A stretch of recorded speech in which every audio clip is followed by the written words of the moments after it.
এখন আমরা হয়ে গেছি এখন রেডি। সো এখন হচ্ছে রিম্পির আইব্রো ভাত হবে, মানে ওর দিদি বাড়িতে। তো আমি যেহেতু বিকেলে মেহেন্দিতে একটা সুন্দর লেহেঙ্গা পরবো, তো এখন ভালো একটু শাড়ি পরে নিই। আর এই লুকটা আমার কেমন লাগছে অবশ্যই কিন্তু কমেন্ট করে জানিও। চলো এবার ব্রাইডকে দেখাই, ব্রাইডের লুকটা জাস্ট দেখো তোমরা, একটু দেখো দেখো আমিও আছি, আমাকেও দেখাও কেমন লাগছে। সবাইকে খুব মিষ্টি লাগছে, সুন্দর লাগছে। শেয়ার করো। ফটোগ্রাফার কখন আসো ভাই? এই তো 10-15 মিনিটের মধ্যে আমি রেডি হয়ে দাঁড়িয়ে আছি, মানে মানুষে জানে যে যারা যে বউ হয়, মানে যার বিয়ে, সে লেট করে না। আমি বলছি সে হচ্ছে মানে ইয়ে থাকে যে আমি ফটো তুলবো, আমার বিয়ে, দেখো না আমরা সেজে গুজে রেডি হয়ে গেছি। এই যে ও লেট করছে, ওর কোনো দেরি নেই, আমরা সেজে রেডি। কারণ হচ্ছে আমার বান্ধবীর আইব্রো ভাত, লাস্ট আইব্রো ভাত এটা না, আরেকটা রয়েছে। তো তোর কেমন লাগছে তোর সামনে বিয়ে, বল? ফিলিং স্পেশাল, ভালো লাগছে। আর আমার বান্ধবীকে আজকে আমি নিজের হাতে সাজিয়েছি, কেমন লাগছে অবশ্যই জানিও। খুব ভালো সাজিয়েছিস তুই আমাকে। আমাদেরকে সবাইকে ভুলে যাবে, তুই ভুলে যাবি? ফালতু কথা বলিস না।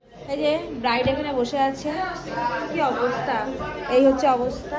আর কি কি রান্না হচ্ছে সেটা তোমাদের সাথে শেয়ার করে দিই হালকা করে। ব্রাইডের ডান্স দেখো, এই যে ডান্স। ও কতটা এক্সাইটেড, দুদিন পর বিয়ে করে চলে যাবে, কত মজা হচ্ছে ভাই।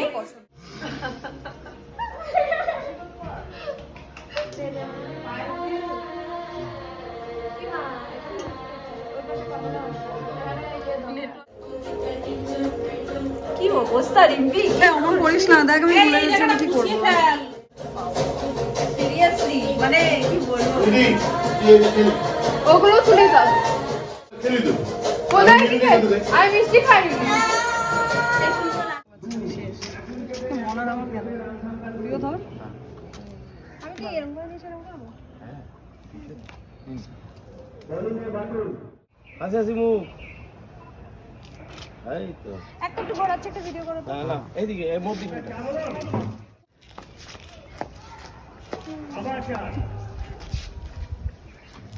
একটা একটু ঘুরে দেখো।